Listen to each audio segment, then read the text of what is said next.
Amakuru atugezeho aka kanya aratugaragariza yuko muri Goma uko ibintu byifashe uyu mwanya biteye ubwoba kuruta uko tubikeka.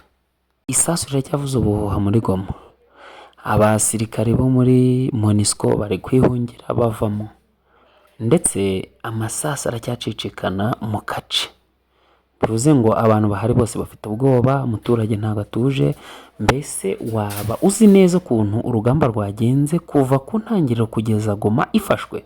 Kurikira iki kiganiro maze ubundi usobanukirwe. Ni kongera kuganira nawe ku bijyanye n'intambara iri mu burasirazuba bwa Kongo. Urakoze cyane.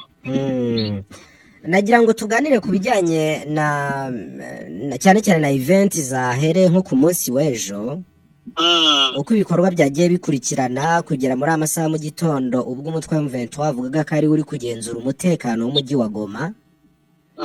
Bari gukoresha iyo mvugo batavuga ko bawufashe, ariko iyo mvugo nayo buri bifite ikindi ivuze.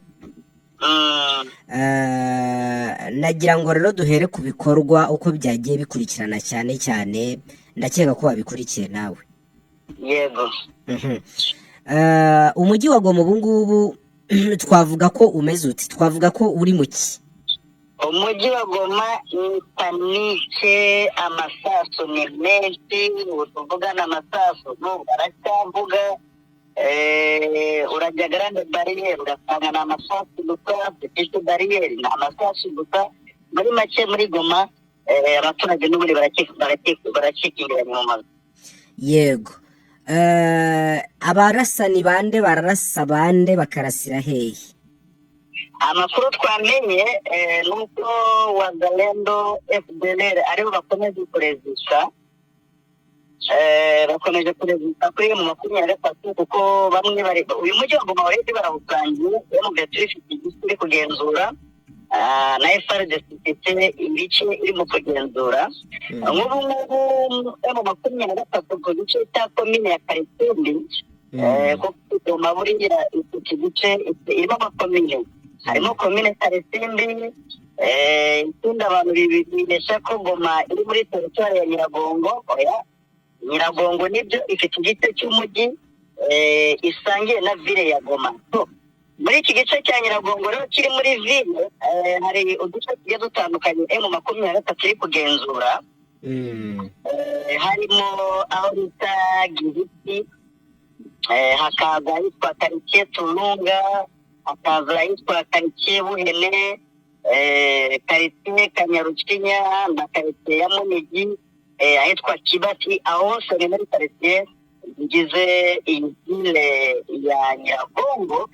Hanyuma wakita mu mujyi wa Goma ingani ugasanga naho harimo ibice cyangwa se amakaritiye M23 irimo kugenzura, irimo nka Quartier Tatoyi, Virunga, Majengo, Murara, Mabanga zombi, ubwo no kuko ari Mabanga na Mabanga D. Hakaza Katindo ya kabiri, aho ni muri ville ya Goma. Uko n'uduce turimo M23 maginga. So urumva rero aracyarimo quartier manini kandi bizwi neza ko atuwe cyane, akiri mu biganza bya FDLR ndetse na FARDC muri rusange. Iyo bavuga se M23 ivuga ko iri kugenzura umutekano w'umujyi, ubwo ibishatse kuvuga iki kandi wumva hari ibice itaragenzura? Dalili zihari cyangwa se uko bigaragara, aba bagabo nubwo bari kurasagura cyane ariko n'ubu barimo baranahunga. Nk'ubu ngubu twarakumvise ko ingabo z'u Burundi zateze ubwato zijya Bukavu. Twamenye amakuru ko baviyongozi bakuru muri FARDC no muri FDLR nabo baraye bagenguye baguriye ubwato. Muri make M23 nk'abantu bari mu mujyi bari gufinga odeni ya mujyi wa Goma, barimo barareba icyerekezo cyaho, kuko uwo bahanganye yari yatangiye kurira ubwato. Ntekereza ko kuba bakora declaration nyiriya ntabwo baba cyane. Ni declaration ivuga ko bagenzura umutekano, ariko ntabwo ari ukufata umujyi. Ibyo abantu tubibutse neza. Reka noneho turebe ukuntu ibikorwa byagiye bikurikirana wenda kugera mu gitondo. ejo FARDC yari amasaha abanziriza y'ejo mu ijoro ry'ejo bundi bari batanze icyo bita ultimatum. Ultimatum ni nk'inyandiko y'ikubagahu isaba abarwanyi ba FARDC kuza gutanga intwaro zabo, ibabwira yuko amasaha 48 bafite kuba bashyize intwaro hasi igira ibyo bategeka. Ari amasaha 48. Ni ibiki byabayemo wenda tuvuge kugera nk'ejo nijoro saa 9? ngira ngo ni amasaha 48 yari yatanzwe n'ibyo kuri FARDC ngo yashyize intwaro hasi, ndetse baranababwira ati muzishyikirize MONUSCO, ariko ubona ko FARDC itigeze yumva iby'iyo ultimatum, kuko barwanye ejo habaye intambara ikomeye, yaba mu kibaya yaba muri Goma, mu nkengero za Goma. Ubona ko byari bitaze pe, abo bagabo ntabwo bari tugiye muri leta, ntabwo bari bigeze bubahiriza icyo cyemezo M23 yari yabasabye kubahiriza cyo gushyira intwaro hasi. So wenda byatangiye urugamba rushyushye cyane muri iki kibaya cya Nyiragongo, by'umwihariko mu duce tugiye dutandukanye, ahitwa kwa Mama Oliva, urugamba rwari rukomeye, za Kilimanyoka, za Kanyamahoro. Ubwo ni urugamba tayari rwari rwatangiye kwinjira muri Goma. So habayeho resistance cyane cyane hano za Kanyarucinya, niho habaye resistance ikomeye cyane, cyane cyane kuri uyu musozi wa Buswaga muri groupement ya Munigi. Ni ahantu hari hasanzwe hari ibirindiro bikuru by'abitwa ngo ni aba-GR. Abajeri bibutse ko ari aho bita ngo ni abagarde presidentielle. Niya bataliyani ya Hibu. Yego, niya bataliyani y'abashinzwe kurinda umukuru w'igihugu, ziko nabo babamo hano. Ni abantu rero bafatwa nk'abafite imyitozo idasanzwe. Uko guhangana gukomeye rero gusa naho kwamaze umunsi wose, ariko ukabona ko M23 mu mayeri y'intambara niko twabivuga. Wabonaga ko uretse ko biri kurwana kuri musozi wa Buswaga, no munsi yaho bari kurwana na ruguru yaho, bigaragara ko bishobora kuba byarateshejwe umutwe koalisiyo ya FARDC, bikaza kurangira batakaje iriya birindiro. So M23 rero kari agace ka Buswaga navugaga, uyu musozi ni umusozi muremure ugaragara kuwutakaza burya dominance y'umujyi uba uyifite, kuko nta wundi musozi muremure wabona muri Goma utari iyi Buswaga. So icyaje kuba rero ni uko ibintu byahise bihinduka, batangira kumanukana ibikoresho byabo. M23 niko mu mugoroba yabaga yita mu baturage baraza Kanyarucinya yarakoresheje mitingi, iganiriza n'abaturage bo mu nkambi, kuko hari inkambi nini, nubwo hari harimo abaturage benshi bahunze, ariko hari n'abandi bari bakirimo. Ngira ngo abaturage turi kuyumva. So itaje kuba rero nuko M23 yagiye abaturage bo mu nkambi mutahe, none ariko tugenzura ibice byose by'ikibaya. Niba uri muri Rucuru taha, nta muntu uri buguhagarike. Niba uri wa Kibumba taha, nta muntu uri buguhagarike mu kibaya. Ibintu ni amahoro muve mu nkambi. Ariko ibyo ntabwo byari byo, ibyo se byari byo? Ntabwo byari byo, ariko kuko ntabwo bagenzuraga ibyo bice byose 100%. Barabigenzura, ndumva naho mu kibaya bari baciye, bari bamaze kwakira ringa bayigaruriye mu kibaya. Kandi na nijoro hari havugiye n'amasasu nabwo. Mu kibaya amasasu yavugiyemo ni babagarendo bagiye basigarana intwaro, ariko M23 gutangiye komunike nuko ari bizi neza ko ifite controle yacyo 100%. Rero mu kuganiriza abo baturage babwira iki, ushaka gutahana atahe, igihe hepfo hari n'ibitaro bihari, iganiriza abaganga, ibabwira ko n'ibiti byinshi, kuko nk'abo baganga yashize hari umuganga yigeze kuharasirwa, bamugirije kate bamwambuye telefone yanga kuyitanga. Aravuga ati ni gute mugiye kunyaka telefone ariyo ndi bwifashishe mbavura? Umugore ndaramurasa. Urumva rero M23 kuhagirika baganiriza ni ibintu byumvikana. So rero abantu abagabo iyo batangiye kugenda bakoresha mitingi mu duce dutandukanye nk'uku biba bigaragara ko hari ukuntu batari burekure. So mu byaranze urugamba rwo ku munsi w'ejo rero n'ibyo bice by'ingenzi nakubwira ni mu kibaya, ni hano za Butwaga ari naho Kanyarucinya iherereye, kongeraho noneho ukuntu binjiye ahitwa Kihisi. Ahangaha Kihisi wavuga Kihisi ni ahantu hari rompwe, ubwo uba wamanutse tayari warenze Munigi uri kwinjira mu mujyi wa Goma. Hari rompwe ifite umuhanda winjira ku kibuga cy'indege direct, umanuka ku kibuga cy'indege direct, hakaba umuhanda winjira n'ubundi muri izi karitsiye za Majengo n'izo za Buhene, hanyuma n'uyu muhanda n'ubundi uba waturutsemo uva Munigi ari nawe uturuka Kibumba. Aho ngaho barahageze bikatamo ibikundi bimwe mu 23, igikundi kimwe cyerekeza Majengo, ikindi kimanuka umuhanda w'ikibuga rimwe cyane ko uri ku kibuga wajya no muri izi karitsiye za Kabutembo zikoze ku Rwanda. So iko niko izi ngabo za M23 zamanutse muri uwo mujyi wa Goma. Hanyuma wenda dusubiye inyuma gatoya mu kibaya, nimugoroba nibwo twavugishije umuturage warazonse mu video abwira ko mu bice byari birimo mu birindiro byari birimo imikorite ya FRDC, yaba Kanyamahoro, yaba Kirimanyoka, yaba ahangaha za Muntumure, hari hasanzwe hari ibirindiro bikomeye by'umukoroneri witwa Gaston wo muri FDLR. Bahasanze ibiribwa birimo imiceri, za kawunga ndetse na za pano solaire.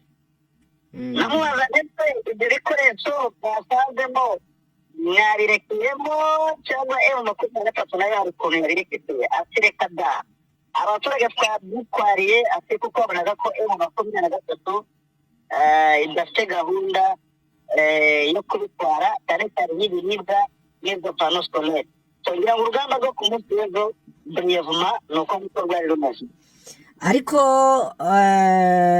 bivugwa ko ejo igihe M23 itangaza yuko ikirere cya Goma ibaye igifunze, itagenzuraga amerekezo yose y'ikibuga cy'indege cyane cyane nk'agace k'amajyaruguru. Sinzi niba hari icyo ubiziho ibyo ngibyo. Iri tangazo nararibonye, ariko nanjye natunguwe no kubona hari indege eshanu cyangwa se enye gutyo zahagurutse mu bihe bitandukanye nyuma y'uko byatangazwa bitose. Ndibaza batanze itangazo rivuga ko nta ndege irahagwa cyangwa bavuze ko nta iri buhaguruke, kuko hahagurutse indege zigera muri 3 enye gutyo. Uzi ko ku munsi w'ejo niwe muri uyu mupaka n'ubundi, ariko kuva amasaha ya saa 10 gutyo saa 9 saa 10 nta ndege yongeye guhaguruka kugeza Majengo n'ubu. Bigaragara rero ko ayo makuru ko hari igice cyaginduraga, birashoboka ko ariyo. Hari imirongo y'abasirikare bagaragaye ba M23 bakoze amasingle files abiri bari umuhanda urimo hagati bagenda kuri single file ndende rwagati mu muhanda principal wa Goma. Abo basirikare bagendaga ubona ari imirongo miremire bameze nk'abari gusikana cyangwa se bagenda bareba uko environment y'umujyi imeze.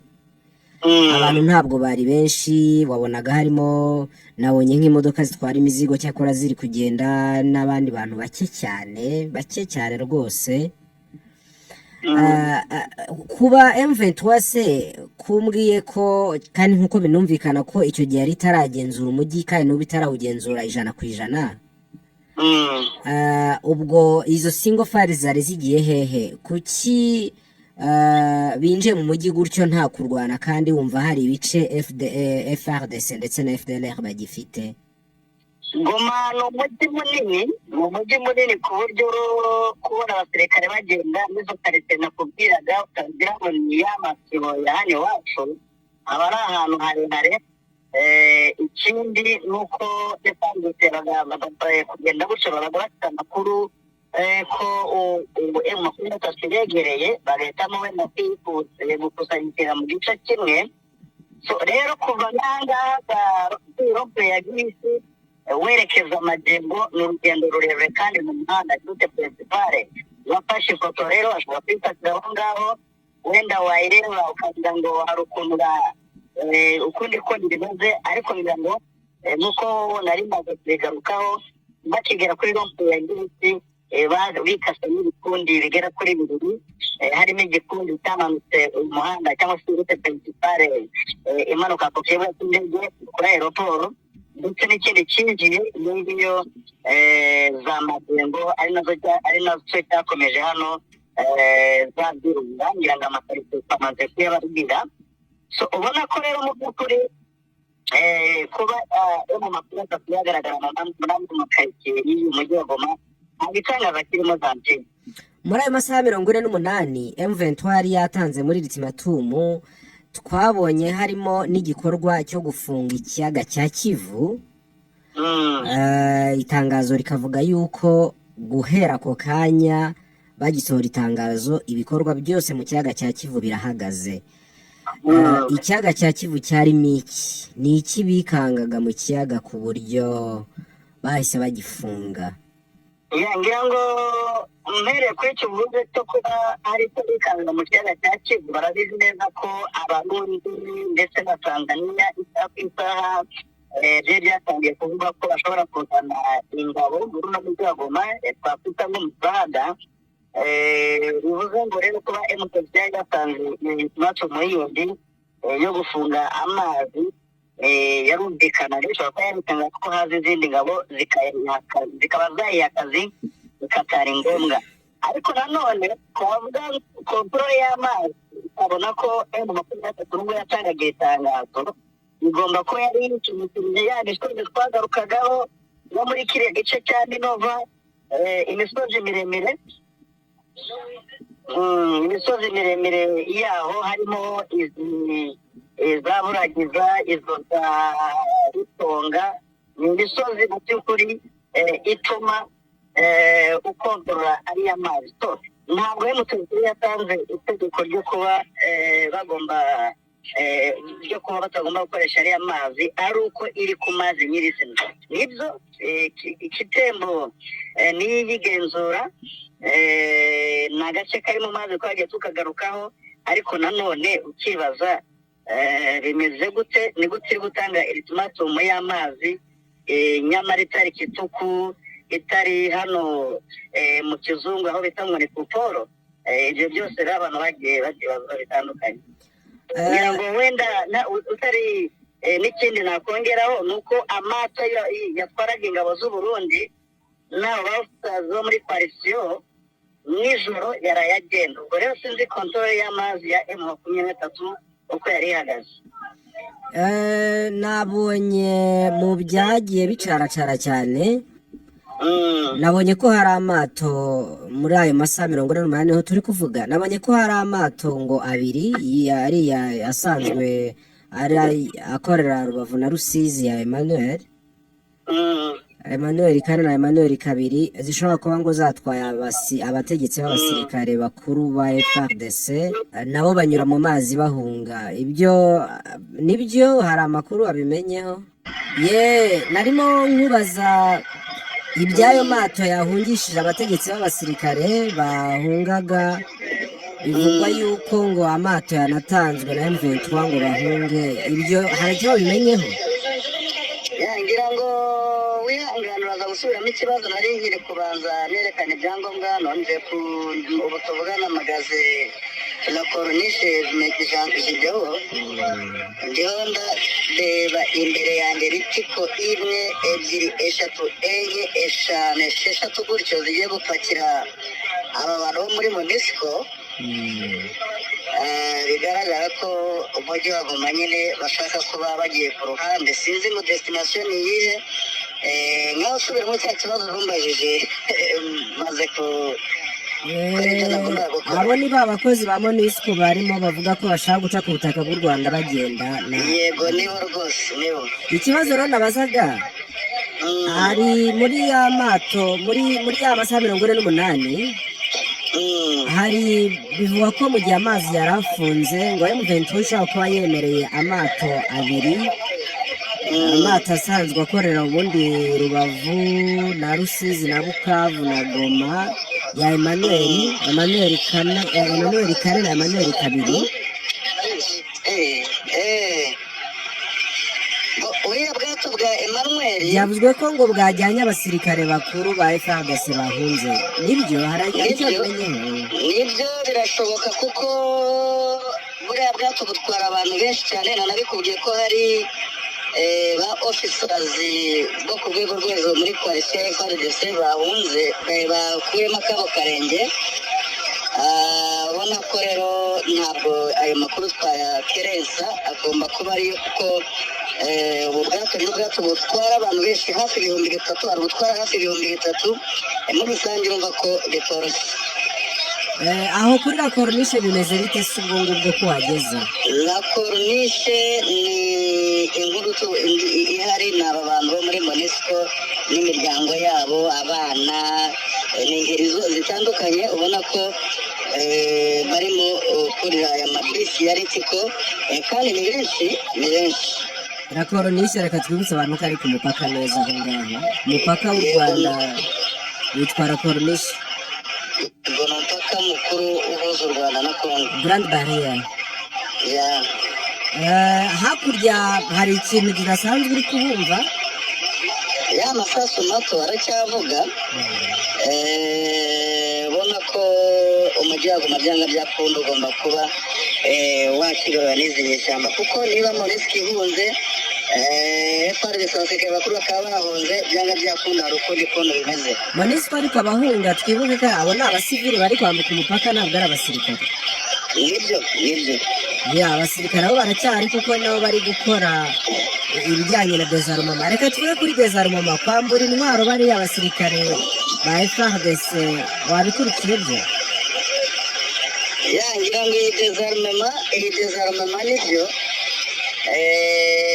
bari bapanze itegeko ko igomba kuba, ariko ku rundi ruhande ntabwo yabaye. Bari bateganyije ko bagomba kujya muri stade, ni stade bita Mikidira, nyisubyeho gato, ni stade de l'unité. Stade de l'unité ibarizwa hano mu mujyi wa Goma, ariko ntabwo bigeze bajyamo. Bigaragara ko mu by'ukuri FARDC wenda iraza kuyijyamo nyuma, ariko ubu tuvugana ntabwo rwose ntawakubwira ngo hari umubare runaka w'abasirikare ba FARDC bamaze kujya muri iyi stade bitegura gushyira intwaro hasi. Ariko hari amafoto agaragara y'abasirikare bari ku mirongo, bivugwa ko hari abasirikare bagera ku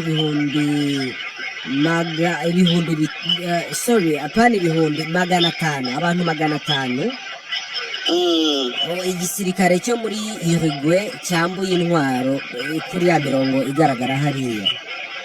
Amakuru ahari ni uko bari batangiye gusa naho bajoyininga iyi kampu bateguriwe, ariko biza kurangira haje indi muruza yo kuba baretse. Ntekereza ko rero bisaba ko dukomeza gukurikirana tukamenya ngo ukuri kwabyo ni ukuhe, ariko nyirizina ibintu byo kuvuga ngo abantu bagiye muri stade ntabwo turatangira kubibona ku buryo buri ofisiyeri. Gusa iyi mirongo ye ariko abantu barayibona, iyi ngiyi y'abasirikare bari bishyiriye MONUSCO bakeya. Yego nibyo, ariko ku rundi ruhande nari ndimo mvugira ko amakuru tuvana hariya hari ababigerageje kujya kwiripotinga, ariko biza kurangira bahawe andi mabwiriza. Wenda turakurikira tumenye ngo abandi baba baje kubishyira mu bikorwa, kuko amakuru ari hano jati iyo ni menshi. Arimo aranahindagurika cyane, nibyo arimo aranahindagurika. Tunabwira abantu ahubwo ko kugira ngo tuze kubabwira ibintu bizima turaguma tubaha updates, kuko amakuru aho ngaho arahindagurika cyane. Nibyo arimo arahindagurika cyane pe. Ubwo ahubwo kutiromeka cyangwa kudatanga izo ntwaro nibyo byabyaye resistance iri mu mujyi wa Goma. Kudatanga izo ntwaro kwa FARDC nibyo byateye resistance mu mujyi wa Goma. Nibyo byateye resistance, ariko tukumva ko hari n'ingabo zavaga FRDC za FDL zabaga muri za Rusayo ndetse na za Mujani muri parike rwagati. Izo ngabo zose ngo zarimo zisaba umujyi wa Goma. Mu yandi magambo ko bari kuba kumvikana amasasu, nicyo twakwita nk'akavaringi faya kugira ngo babone uko bagenda nta nkomyi. Okay, komeza ukurikirane. Ubu ngubu uri kwerekeza he cyangwa uracyahagaze ku mupaka? Gendera koronishe ndi gukurikirana uburyo ki izi ngabo iyi miryango y'abantu bo muri MONUSCO irimo kurira amabisi. Biranashoboka ko tugiye kuba dufata interview tukumva ukuri hariya hakurya. Urakoze cyane, komeza ukurikirane.